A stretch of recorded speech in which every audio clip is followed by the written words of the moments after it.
Hello, we're back here today at the site of our latest Defensible space demonstration, and work is complete. The Hayward Fire Department has doing defensible space work for the last 12 years, and since we've made that commitment, we've done 14 large public-facing demonstration sites. We've instituted our no-cost residential chipping program. We've begun a resident assistance program, and we've even started using goats for certain large sites that are hard to access by people.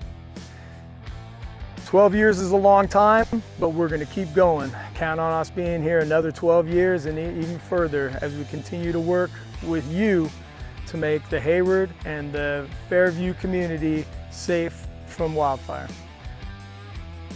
Fire typically needs 3 things to burn: heat, fuel, and oxygen.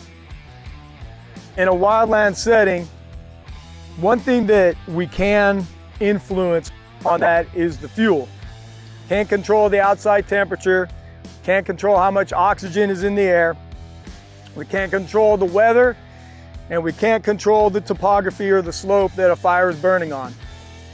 But we can help to manage the amount of fuel that is available to feed a fire. In the wildland-urban interface setting, which is where we are today, fuel consists of 2 main things: the natural vegetation in the surrounding area, and then the homes and man-made structures that are just on the edge of that vegetation.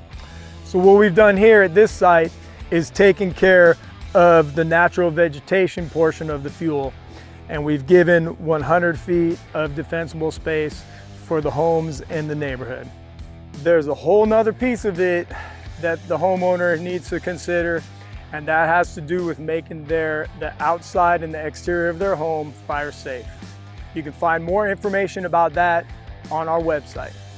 If you think back to what this site looked like before we started the work, right behind me here, we had the ultimate fuel ladder, where we had a bunch of dead branches, grasses, on the ground, on the surface, and then we had branches that were living, creeping right down, and in some cases actually touching the ground. If a fire were to start there, there would be very little to stop it from rushing right up to that home that is over my left shoulder. What we've done now is we've broken that chain by taking a lot of that fuel away, and thus hopefully preventing a fire, or does start, slowing it down enough to where fire crews can come in and put it out. I'm standing here on December 13th. Not usually the time people that are thinking about wildland fires, but this is a really good way, if you have a large lot or even if you have a small lot, to pace yourself and spread the work out throughout the year. You can go and do some of the things like the larger jobs, like limbing up your trees to 6 feet, taking brush out, thinning brush, all that kind of work you can do in the fall and the winter months, which is why we've instituted our fall chipping program.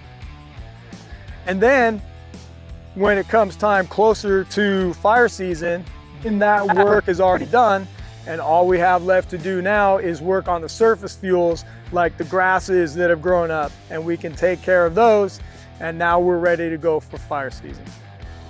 One of the reasons people live in the wildland-urban interface is because of the beauty of the setting around them and the habitat that's here. If we work responsibly to maintain the fuel around our homes and keep our homes hardened from the outside by fire, we can learn to live safely in the wildland-urban interface. So thank you for the work that you've been doing. Continue that work, and we would love to see what you have done. If you'd like to share a photo of everything that you've done to make your home fire safe, please send it to the website on the screen. Thank you very much for keeping Hayward and the Fairview area safe.